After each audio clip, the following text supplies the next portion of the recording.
bersama yang mulia Abu beserta keluarga di tempat Tua Penghormat dan Kamau, kepada pimpinan Gedanyau, Imam Mukim, juga kepada para kesik yang di pemukiman Belanda, dan juga Hana Tua Penghormat dan Kamau, kepada Dewan Guru Dayah Riyadul Fadanyo, dan juga Hana Tua Penghormat dan Kamau, kepada para pemuda-pemuda,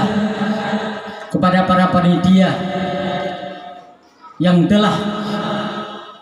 menyelenggarakan acara yang sangat meriahnya. Juga ada dua kata-kata penghormatan kamu kepada urusi kamu yang gak berhadir di tempat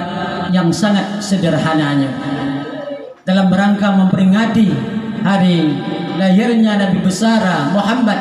sallallahu alaihi wasallam. Sebelumnya lenduan Abu lenduan lagi maaf baju nyo betul ji malamnya tika kitanya odong tinau kan kitanya odong tinau teman tibelir yang kau likut le Abu ke telepon le Abu ke begah perhatiin ngobeo mendam telepon le Abu telepon le Abu perhatiin mendam baca belum begah makan ba Abu mendam kalau betai nan hai kan berpacut mendam kalau begah hai hum nan pokoknya sampai garap acara lu tulak han diterima proposal payai han acara berarti lagi itu tulak payai kamu tiat macam dan buat ada kalan kanyo lagi ada pegah tiat agayong tiat hanya mentang dia anak adalah kapoh sebelah lewat limang tepat ji tiat kan tiat kan untuk mengisi kekosongan untuk dapat habis malam sampai poh kosong-kosong mentang kaji mentang untuk dapat habis malam nyanban berarti tempat benar ada ke perkahale lo dah dengar benar lagu cukup pas-pas Elnor Mardiah dengan benar Elnor Mardiah dengan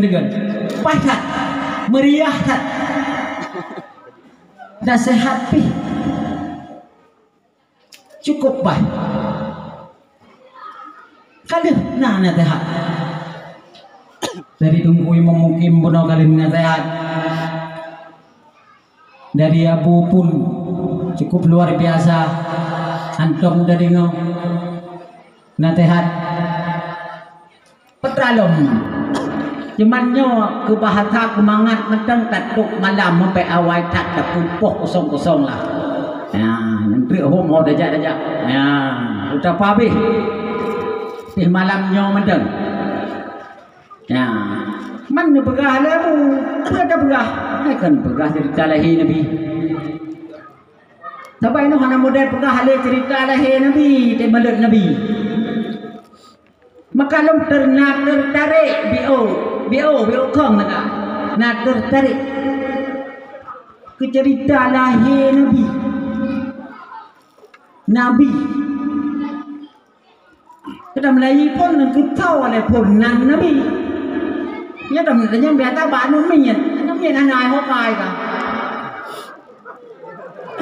Nabi Muhammad anu Abdullah anu Abdul Muttalib anu Hashim anu betul anu tu bom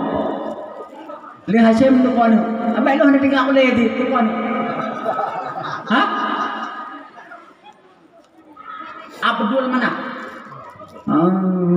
Abdul mana apa nih ke kan Abdul Manaf adengku Abdul Manaf panai ka Abdul Manaf nya mana apa Abdul anai po kan Abdul Manafnya Abdul Manaf katanya oyan Abdul Manaf cik Nabi kan Abdul Manaf Abdul Manaf Abdul Manaf betul-betul berat-berat ana to perumun dengan orang akhirat ni telah Abdul Manaf nan sampai tok kedeh bak adenan nyan keturunan Nabi yang mesti kita nyuruh dulu. Yang keturunan Nabi terlihat adanya untuk gak iman dia adanya nyan keturunan Nabi nyan dari memandung keturunan Nabinya dawukeun Nabi lun berpindah min aslabit tahirina ila arhamit tahirat lun berpindah daripada sulbi urang agam yang suci kepada rahim urang-urang yang suci perletak ada peranyan kepa baik pengun telegap baik pengun lewabi ipegah si nabinya urang hala suci